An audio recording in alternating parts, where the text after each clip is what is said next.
13절까지 읽겠습니다.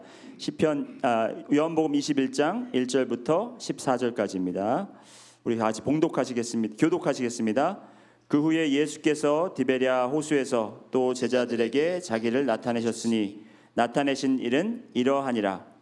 시몬 베드로와 디두모라 하는 도마와 갈릴리 가나 사람 나다니엘과 세베대의 아들들과 또 다른 제자 둘이 함께 있더니 시몬 베드로가 나는 물고기 잡으러 가노라 하니 그들이 우리도 함께 가겠다 하고 나가서 배에 올랐으나 그날 밤에 아무것도 잡지 못하였더니 날이 새어갈 때에 예수께서 바닷가에 서셨으나 제자들이 예수인 줄 알지 못하는지라. 예수께서 이르시되 얘들아 너희에게 고기가 있느냐 대답하되 없나이다.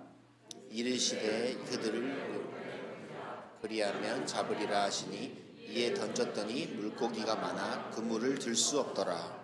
예수께서 사랑하시는 그 제자가 베드로에게 이르되 주님이시라 하니 시몬 베드로가 벗고 있다가 주님이라 하는 말을 듣고 겉옷을 두른 후에 바다로 뛰어내리더라. 다른 제자들은 육지에서 거리가 불과 한 50칸쯤 되므로 작은 배를 타고 물고기 든 그물을 끌고 와서 육지에 올라와 보니 숯불이 있는데 그 위에 생선이 놓였고 떡도 있더라. 예수께서 이르시되 지금 잡은 생선을 좀 가져오라 하시니 시몬 베드로가 올라가서 그물을 육지에 끌어올리니 가득히 찬 큰 물고기가 153마리라 이같이 많으나 그물이 찢어지지 아니하였더라. 예수께서 이르시되 와서 조반을 먹으라 하시니 제자들이 주님이신 줄 안고로 당신이 누구냐 감히 묻는 자가 없더라. 예수께서 가셔서 떡을 가져다가 그들에게 주시고 생선도 그와 같이 하시니라. 이것은 예수께서 죽은 자 가운데서 살아나신 후에 세 번째로 제자들에게 나타나신 것이라. 아멘. 우리 자리에 앉으시겠습니다.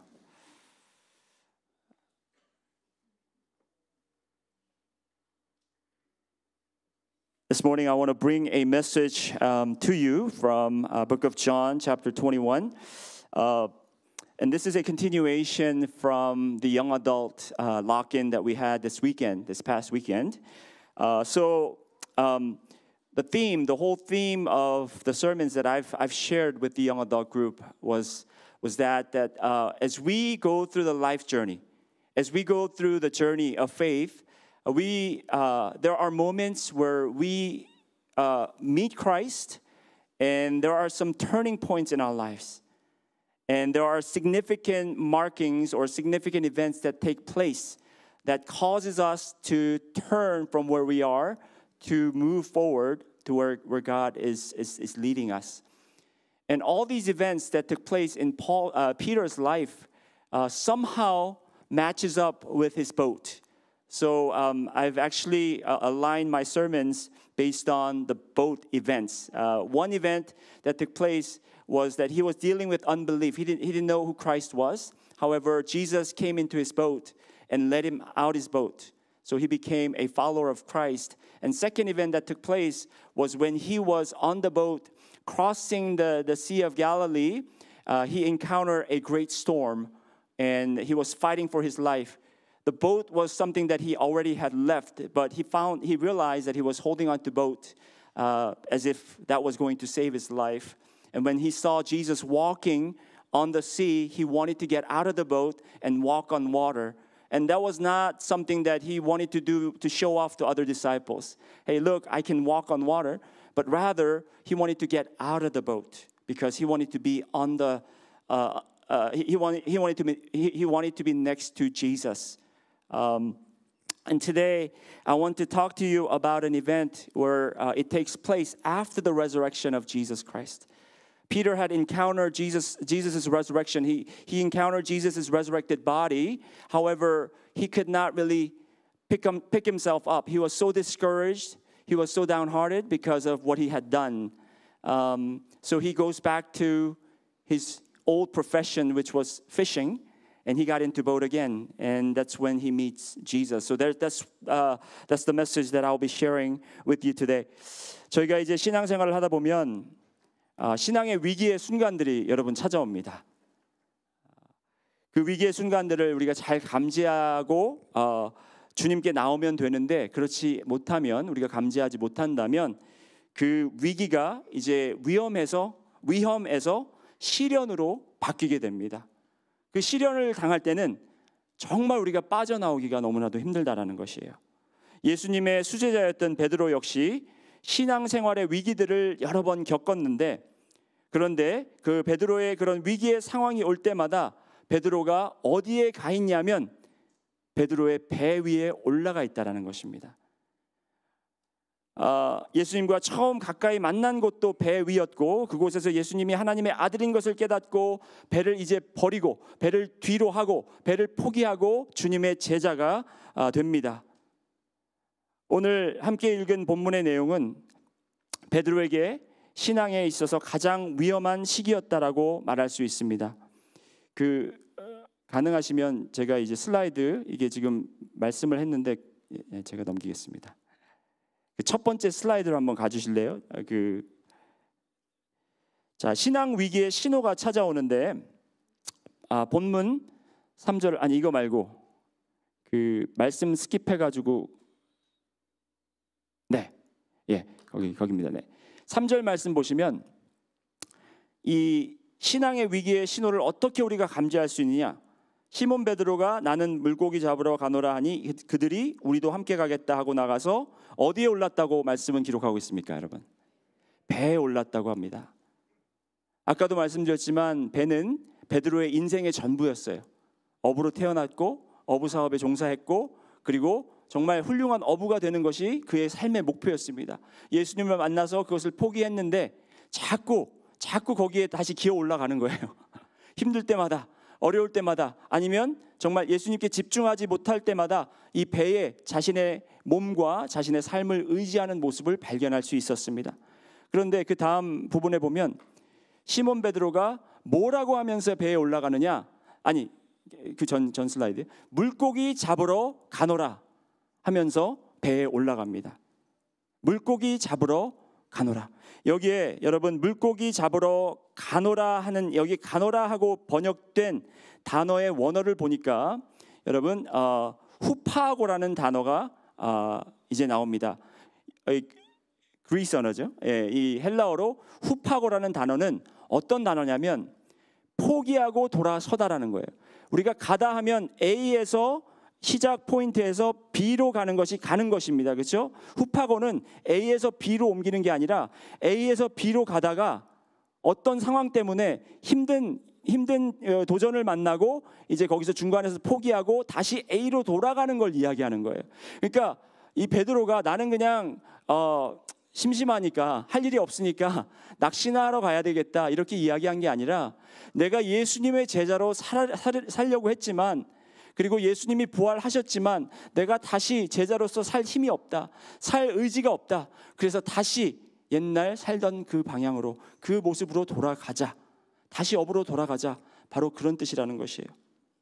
여러분, 미국의 한 목회 잡지에 의하면, 놀라지 마세요 여러분, 한 달에 미국에 1,700명의 목회자가 목회를 포기한다라는 기사를 보았습니다.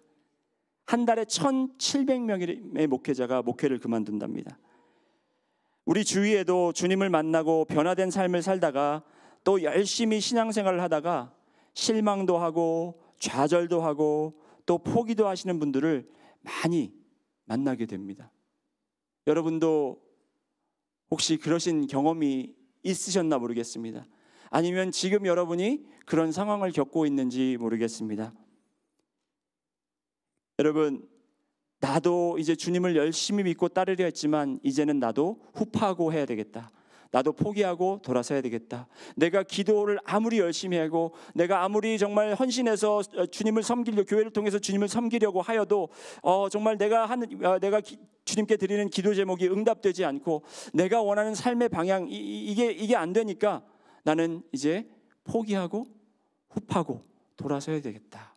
이런 생각을 가지신 분들이 있다라는 것입니다. 더 놀라운 것은 베드로가 이렇게 후파고 하겠다고 했던 시기가 언제냐면 예수님의 부활의 능력을 체험하고 난 바로 후라는 것이 더욱더 놀랍다라는 것입니다. 이것이 왜 놀라우냐? 여러분, 예수님이 부활한 것을 목격했으면 여러분 같으면 어떻겠어요? 정말 가슴이 뿌듯하겠죠. 내가 이런 예수님을 섬겼구나. 내가 이런 예수님을 따르고 있구나. 여러분도 그 부활의 능력에 동참하고자 하는 마음이 생길 것입니다. 하지만 이 베드로는 지금 너무나도 위험한 신앙의 위기에 지금 위험한 상황에 처하고 있다는 것을 알 수 있는 것이, 부활의 능력을 목격했지만 그 부활은 예수님의 부활이고 그 부활은 다른 사람들에게 힘이 될 수 있으나 나에게는 전혀 아무런 힘이 되고 있지 않고 나에게는 아무런 도움이 되고 있지 않다라고 지금 생각하고 있다는 거예요. 무엇인가에 의해서 어떠한 사건이나 어떠한 마음가짐 때문에 지금 베드로는 지치고 지칠 대로 지쳐 있다는 것이에요. 아무런 힘도, 주위에서 아무리 그를 격려하고 주위에서 아무리 그를 이렇게 이끌어 주려고 해도 그가 다시 일어날 힘이 없다라는 거예요. 여러분, 그 위기가 왜 찾아왔을까요? 바로 여러 가지가 있겠지만 제가 믿는 것은 자기 자신에 대한 실망 때문에 그랬다고 생각해요. 자기 자신에 대한 실망 때문에. 베드로는 열정에 있어서 두 번째 가라면 서러운 사람이었습니다. 예수님이 가시는 곳이라면 목숨까지 당연히 내어놓겠다고 큰 소리를 쳤던 사람입니다. 하지만 그가 숨어서 예수님의 재판을 지켜보다가 불 주위에 모인 사람들이 그의 얼굴을 알아보기 시작하자 이제 덜컥 겁이 나서 예수님을 3번 부인하게 됩니다. 그가 예수님을 누구보다 더 열심으로 따른 것은 사실입니다. 그가 예수님을 누구보다 사랑한 것 또한 사실입니다. 여러분의 신앙생활도 마찬가지일 수 있어요. 베드로처럼 열심으로 여러분 신앙생활 할 수 있습니다. 열정으로 활활 타오를 수는 있습니다. 하지만 신앙은 나의 열심과 나의 사랑으로 할 수 없다라는 것을 오늘 베드로를 통해 볼 수 있는 것입니다. 베드로가 흡하고 하겠다고 한 이유는 남들에 대한 실망도 아니었고 맞부딪힌 상황 때문에 찾아온 좌절함도 아니었습니다. 본인은 분명히 예수님을 떠나지 않겠다고 자신했고 본인은 이렇게 하면 어떠한 좋은 결과가 있을 것이다, 신앙의 열매가 있을 것이다 라고 생각했지만 그렇지 않은 것에 대한 정말 절망과 후회, 그리고 자신에 대한 실망을 가지고 그는 지금 이 위험한 상황에 빠져 있었다라는 것입니다.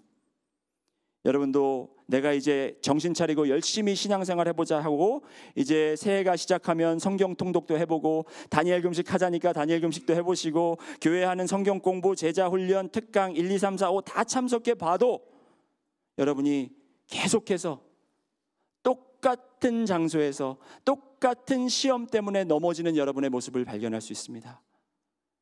나는 화가 많은 사람이라 이걸 어떻게 좀 다스리려고 성경 공부를 아무리 하고 어느 정도 다스릴 것 같은 때에 또 어느 사건 때문에 또 금방 또 화를 내가지고 그럼 내가 그럼 그렇지. 어떤 분들은 욕심 때문에 나는 이 욕심과 세상의 정욕을 버리고 주님을 열심히 따라야지 했는데 또 잘 참고 있다가 어느 순간인가 다시 그 세상의 정욕에 빠져들 때가 있다라는 것입니다. 여러분,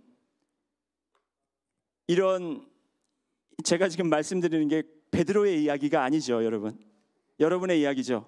고개를 심하게 끄덕이는 분들은 아마 그런 걸 경험해 보신 적이 있으신 것 같습니다. 아마 여러분들 다 경험하셨을 것이고 또 앞으로도 경험하실 것이라고 저는 그렇게 알고 있습니다.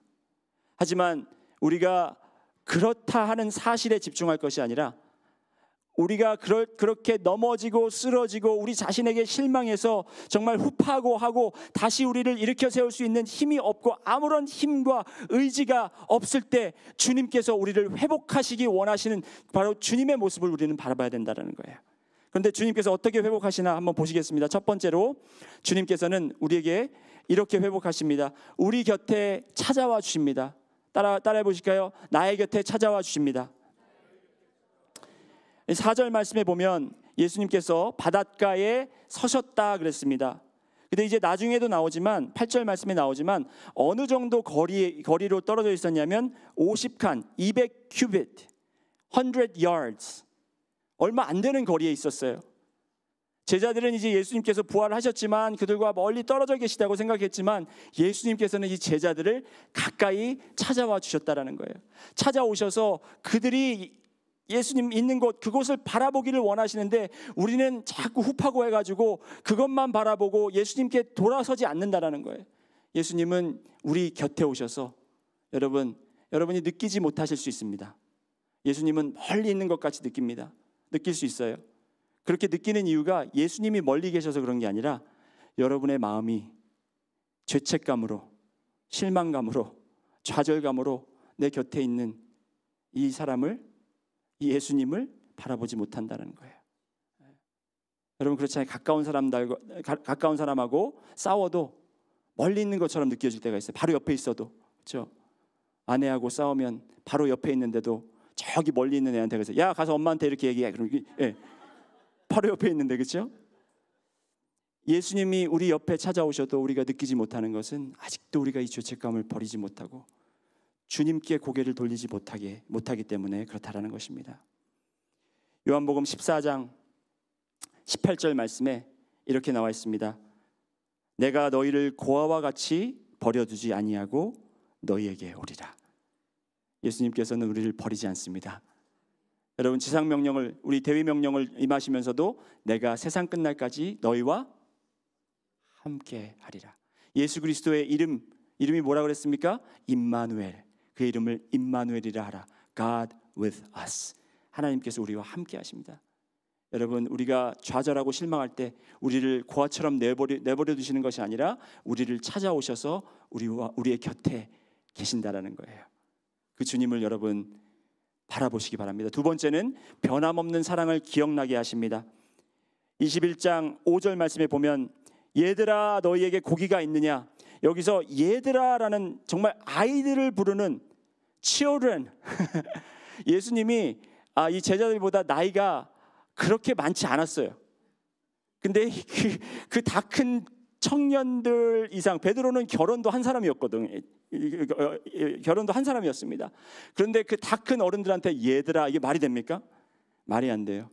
얘들아, 이 말은 뭐냐면 정말 그들과 친밀하다라는 것을 이야기하는 거예요. 너희들은 나를 어떻게 생각할지 모르고 너희들은 나를 버릴 수 있으나 나는 너희들을 버리지 않았다. 얘들아, it's a sign of endearment. Children, do you have any fish? 그렇죠? 그래서 이제 6절 말씀에 보면 이르시되 그물을 배 오른편에 던지라 그리하면 잡으리라. 여러분 이게 뭐예요? 이 사건이 지금 reenactment of Luke 5. 누가복음 5장에 있는 걸 그대로 지금 재현실 시키시는 거예요. 누가복음 5장 베드로를 처음 만나셨을 때 베드로가 밤새도록 고기를 낚았지만 잡지 못했잖아요. 그랬을 때 예수님께서 그 배 위에 올라오셔서 무리에게 가르치시고 그리고 마치신 후에 돌아서셔서 베드로야, 시몬아, 네 그물을 깊은 곳에 던져봐라 했을 때 믿음으로 그가 순종했더니 고기가 그냥 엄청나게 끌려 올라왔잖아요. 지금 똑같이 하신다라는 거예요. 예수님께서 왜 이 방법을 택하셨느냐?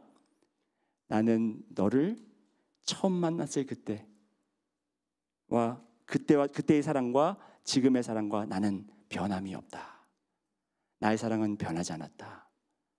여러분 우리 자신에게 실망했을 때 아무리 우리가 뭐 좋은 말씀을 듣고 또 이렇게 우리가 무슨 어떤 행동을 해서 열심으로 우리 자신을 세울 수 있는 것이 아니라 나는 주님 앞에 다가갈 힘도 없고 나는 다시 이제 기도할 힘도 없고 찬양 드릴 힘도 없지만 주님께서는 그런 나를 아직도 똑같이 사랑하신다라는 거예요. 이제 예수님께서 이렇게 다가오셨을 때 베드로가 이제 어떻게 반응을 하는지 한번 보시겠습니다. 7절 말씀 보시면 베드로가 이제 예수님이 이 곁에 계신 분이 예수님이셨고 지금 명령하신 분도 예수님이었다라는 것을 깨닫고 그가 겉옷을 두르고 물속으로 이제 뛰어내려요. 조금 전에도 말씀드렸지만 예수님이 계신 곳과 배의 거리가 그리 멀지 않습니다. 심지어 그렇게 빨리 그렇게 더 빨리 도착한 것도 아니에요. 뛰어들어서 막 수영해서 갔고 나머지 제자들은 배를 저어서 왔는데 거의 도착한 시기가 비슷하다는 거예요. 근데 왜 하필이면 그렇게 몸을 젖어가면서 쓸데없는 짓을 했나? 베드로가 성격이 급해서 그랬다. 예수님께 조금이라도 더 다가가고 싶어서 그랬다. 여러분 그런 답이 나올 수 있지만 우리 청년부 락긴에 참석하신 여러분, 그리고 제 지난 두 말씀을 금요일 토요일 말씀을 들으신 분들은 답을 아실 거예요. 왜 배에서 뛰어내렸을까요? 배에 있는 자신이 부끄러워졌어요. 예수님을 처음 만났을 때도 배를 두고 예수님을 쫓아갔죠. 두 번째 풍랑이 있었을 때 배를 붙잡고 그것이 자기의 생명을 살려줄 것 같이 그렇게 배를 붙잡고 있던 자신의 모습이 부끄러워서 예수님이 물 위를 걸어서 다가오실 때 그가 물 위를 걷고자 했던 것은, 여러분, 배에서 나와서 물 위를 걷는 것이 멋있어 보여서 그런 게 아니라 배를 떠나고 싶어서 그랬던 거예요. 배에 있던 자신의 모습이 부끄러워서 그랬던 거예요. 지금도 역시 자기가 지금 이렇게 흡하고 해서 예전의 모습으로 돌아가려고 했던 자신의 모습이 너무나도 부끄럽고 한시라도 내가 이 배를 정말 포기했던 나의 모습을 되찾아 내가 주님 앞으로 나가야 되겠다 하고 이제 여기서 뛰어내렸다 하는 건데, 그 뛰어내렸다라는 헬라어가 뭐냐면 자기 자신을 그물처럼 던졌다라는 거예요. 그 바다 위에 he plunged into this ocean. 거기에 이제 뛰어내렸다라는 것은 여러분 자신의 몸을 던져 주님 앞에 다시 한번 헌신했다라는 것입니다. 세 번째로 이제 베드로는 이제 예수님께서는 죄와 허물을 덮으십니다. 가까이 오셔서 여러분 그 변함없는 사랑을 기억나게 해주시고, 그리고 세 번째로 나의 죄와 허물을 덮으심을 보여주신다라는 거예요. 베드로가 이제 막 그렇게 혼자서 그 추운데, 그렇죠? 수영을 하고 이제 나왔더니 예수님이 보이고 그 예수님 옆에 보이는 것이 무엇이냐? 무엇을 봤습니까, 여러분? 숯불이었습니다. 숯불. 여러분, 베드로와 숯불이 어떤 연관이 있는지 아시죠? 어떤 연관이 있습니까? 예수님이 잡혀가시던 날 베드로가 예수님을 쫓아갔을 때 멀리서 예수님을 바라보면서 두려운 마음과 정말 안타까운 마음과, 그렇죠? 이 여러 가지 정말 믹스 필링을 가지고 거기 서 있을 때, 추우니까 이제 불 옆에 같이 여러 사람들과 같이 그 숯불 옆에서 이 몸을 녹이고 있었어요. 그랬을 때 여종이 하나가 이제 그를 알아보면서 당신 갈릴리 사람 아니냐, 예수와 함께 있었던 제자가 아니냐 했을 때 그는 부인하고 또 부인하고 또 예수님을 저주하면서까지 부인했었던 장소가 바로 그 숯불 옆이었다라는 거예요. 베드로는 이 숯불에 대한 심한 트라우마 알러지가 있었어요.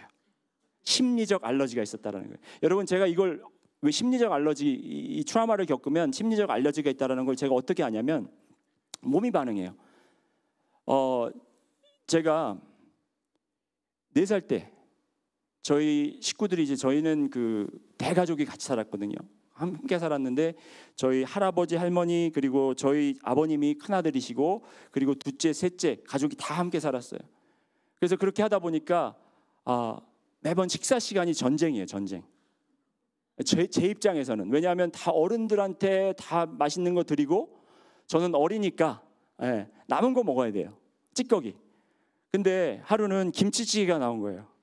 근데 그 김치찌개를 끓일 때 그 순간부터 그 냄새 있잖아요. 솔솔솔솔 나오는 그 냄새가 너무너무 좋고 그냥 배가 꼬르륵 꼬르륵하면서 언제 먹나 막 기다리다가 이제 식탁이 차려지고 이제 밥 먹으러 와라 해서 이제 밥 먹으러 왔는데, 할아버지가 기도하면 너무 길 것 같고 아버지가 기도하면 너무 또 길 것 같고, 그래서 제가 기도하겠습니다 하고 예수님, 하나님 일용할 양식 주셔서 감사합니다 아멘 땡 하고 이제 숟가락을 들고 막 김치찌개를 퍼먹기 시작했어요. 할아버지가 막 뭐라 그러고 이제 엄마가 막 말리고 너 그렇게 하면 안 된다, 할아버지가 먼저 숟갈을 드셔야 네가 그 다음에 들어야 되는 거 아니냐 막 그런데 상관없습니다. 저는 이제 먹고 살아야 되니까 막 먹는데, 여러분 그 김치찌개에 돼지고기를 넣잖아요. 제가 어제 지난주에 그 돼지고기에 그 파란 도장에 트라우마 있었다고 말씀드렸죠. 바로 그 사건을 말씀드리는 거예요. 딱 집어 넣는데 이게 이제 행동이 생각보다 빨리 나올 때가 있어요. 무슨 말씀인지 아시죠? 넣고 집어넣어서 꿀꺽 삼켰고 하고 있는데 그 제가 본 이미지가 나중에 그 후에 딱 형광등처럼 반짝하는데, 거기에 그 돼지 삼겹살 이 두꺼운 기름에다가 그 도장, 이거는 좋은 품질이다 그래서 그 품질 굿한 그 도장, 파란 도장이 딱 찍혀 있는 그 도장 안에 까만 돼지털 3개가 거기 딱 이렇게, 까만 돼지털 그거를 삼켰다라는 거를 내가 나중에 이제 깨달은 거예요.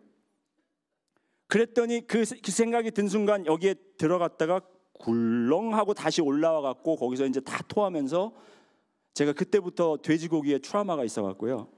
몇 년 전까지 돼지고기를 못 먹다가 뭐 네 교회 신방 가면 다 돼지고기를 주는 거예요. 그래가지고 안 되겠다. 내가 이걸 극복해야 되겠다. 그래서 아직까지 제가 그 김치찌개에 있는 돼지고기는 못 먹습니다. 근데 그 나머지 돼지고기는 이제 조금씩 먹을 수는 있어요. 예. 근데 이제 그 알러지 현상이 어떻게 나냐면 돼지고기만 봐도 식은땀이 나요. 그리고 막 이 소화가 안 돼요. 그 정도로 이게 트라우마라는 게 그렇게 심하다는 거예요. 근데 베드로가 이 숯불을 봤을 때 이 성경에는 표현되지 않았지만 얼마나 그 트라우마가, 예, 자기가 그 숯불에서 예수님을 부인했고 부인한 순간 여러분 그 패션이라는 영화 보셨는지 모르겠는데 딱 부인하고 나서 이렇게 봤더니 예수님이 여기서 보시잖아요. 그래서 눈이 딱 마주치는 걸 보잖아요. 그 예수님의 눈이 기억나면서 얼마나 본인이 힘들었겠습니까? 그런데 예수님께서 이 숯불을 거기다 준비해 놓으신 이유가 있어요. 그 이유는 뭐냐면 이 베드로가 너 이거 봐라, 너 여기서 너 그렇겠지? 한번 당해봐라 이렇게 하신 게 아니라 그 위에다가 생선과 아침 조반을 준비하고 계셨다는 거예요. 예수님은 이렇게 디테일하신 분이에요. 예수님은 이렇게 자상하신 분이에요. 네가 이것 때문에 지금 힘들어하고 있지. 네가 말은 하지 못하고 표현하지 않았지만 네가 이것 때문에 지금 다시 나에게 정말 자신 있게 예전처럼 그렇게 다가올 수 없지. 자, 이걸 봐라.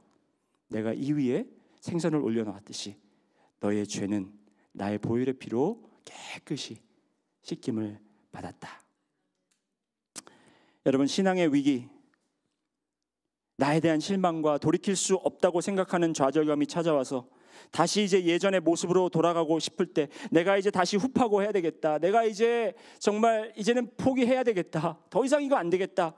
그러실 때 여러분 곁에 오셔서 여러분이 정말 지금 생각하고 지금 집중하고 있는 것에 돌아서셔서 옆 곁에 계시는 주님만을 바라보게, 정말 바라보기를 원하시는, 그것만을 기다리시는 예수님을 여러분들께서 바라보시고 그 첫사랑의 감정을 똑같이 느낄 수는 없지만 그 사랑의 느낌은, 여러분, 사랑은 느낌이 아니잖아요.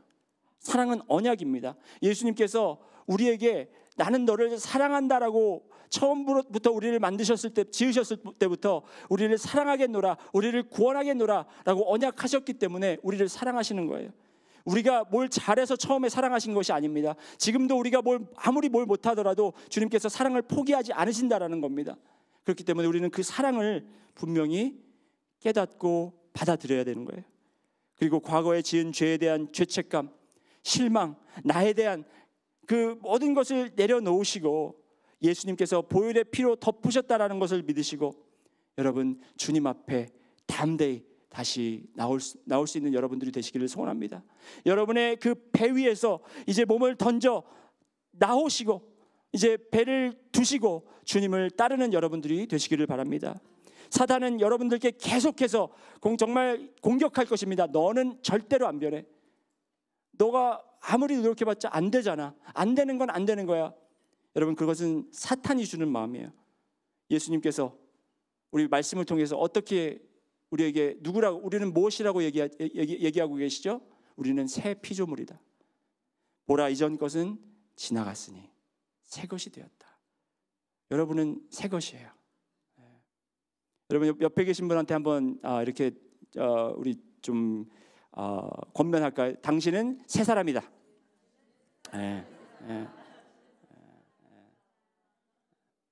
모습은 변하지 않고 행동도 좀 변화가 늦을 수 있습니다. 하지만 주님께서는 우리를 주님의 보혈의 피로 완전히 새로운 사람으로, 새로운 피조물로 만드셨다라는 것을 분명히 믿고 여러분 믿음으로 주님 앞에 나가시는 우리 신스네티 능력 침례교회 성도님들 되시기를 주님의 이름으로 축복합니다. 다 같이 우리 자리에서 일어나셔서 결단 찬송, 전능하신 주 나의 하나님은 능치 못하실 일 전혀 없네. 주의 말씀 의지하여 깊은 곳에 금을 던져 오늘 그가 놀라운 일을 이루시는 것 보라. 우리 찬양하겠습니다.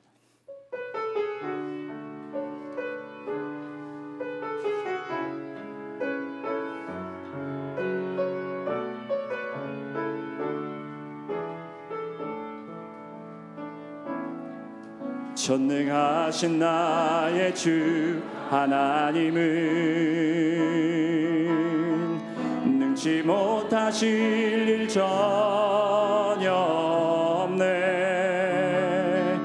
우리의 모든 간구도 우리의 모든 생각도 우리의 모든 꿈과 모든 소망도 신실하신 나의 주 하나님은 우리의 모든 괴로움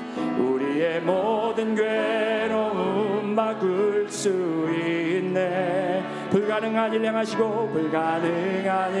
행하시고 죽은 자를 일으키시니 그를 이길 자 아무도 없네. 아멘. 주의 말씀 의지하여 깊은 곳에 금을 던져 오늘 그가 놀라운 일을 이루시는 것 보라. 주의 말씀 의지하여 믿음으로 금을 던져 믿는 자에게 능치 못함 없네. 우리 다시 한번 하실까요? 전능하신 나의 주 하나님은 능치 못하실 일 전혀 없네. 우리의 모든 간구도 우리의 모든 생각도 우리의 모든 꿈과 모든 소망도 신실하신 나의 주 하나님은 우리의 모든 괴로움 바꿀 수 있네. 불가능한 일 행하시고 아멘. 죽은 자를 일으키시니 그를 이길 자 아무도 없네. 주의 말씀 의지하여 깊은 곳에 금을 던져 오늘 그가 놀라운 일을 이루시는 것 보라. 주의 말씀 의지하여 믿음으로 금을 던져 믿는 자에게 우리 결단하는 마음으로 다시 한번 하겠습니다. 주의 말씀 의지하여 깊은 곳에 주가 놀라운 일을 이루시는 주의 말씀 의지하여 믿음으로 금을 던져 믿는 자에게 능치 못함 없네. 믿는 자에게 능치 못함 없네. 아멘. 주님 믿습니다. 믿는 자에게 능치 못함이 없으리라 말씀하신 주님, 저희가 순종하는 마음으로 믿음으로 아버지 하나님 깊은 곳에 그물을 던질 수 있도록 인도하여 주옵소서. 더 나아가서 아버지 우리가 믿음으로 주님 저희의 배를 뛰쳐나와 달려나와 포기하고 주님 앞으로 나갈 수 있도록 인도하여 주시옵소서. 이제는 우리 주 예수 그리스도의 은혜와 하나님의 무한하신 사랑과 성령님의 감동하시고 감화하심이 오늘도 믿음으로 신앙의 위기를 극복하고자 하시는 우리 성도님들과 그들의 가정과 그리고 그들의 일터와 이웃과 그리고 이 신시내티 능력 침례교회 위에 지금부터 영원까지 함께 하실지어다. 아멘.